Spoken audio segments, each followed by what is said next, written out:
A 5-star Autocar Road Test Award is something highly prized by readers and manufacturers alike. In 1928, Autocar invented the road test, and it remains the most thorough and exacting test in the business.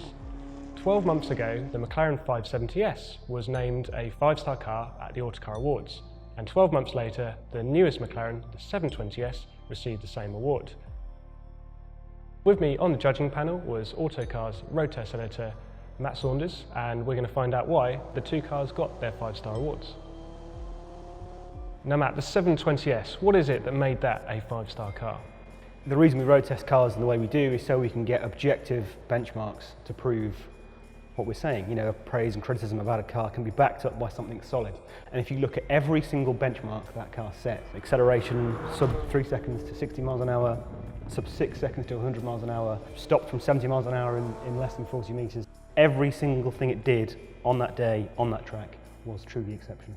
Now you mentioned the track there. It actually was quicker around our benchmark dry handling circuit than the McLaren P1. It was, and it missed being our all-time quickest car around there by fractions of a second. When you think where the car sits in McLaren's own hierarchy and also in the sort of wider performance car hierarchy, it isn't a hypercar. It never set out to be the fastest or the best. And the fact that it came so close to breaking that record is incredible, really.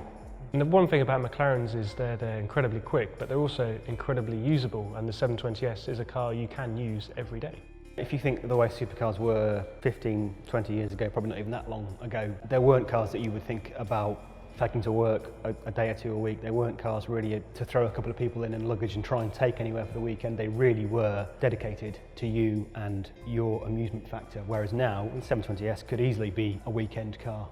The breadth of what it can do is almost as impressive as the performance. And usability was something we saw last year as well in the 570S and its sister car, the 570 GT, in McLaren's sports series of cars.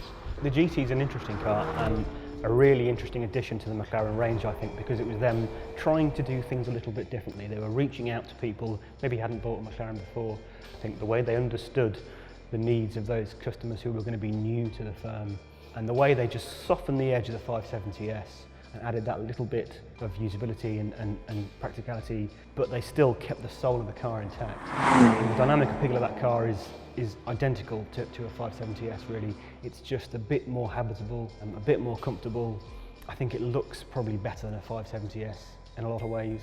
So it's every bit as appealing, and the way that they executed it without having really any experience in making that sort of more sort of touring-oriented product, I think was really clever.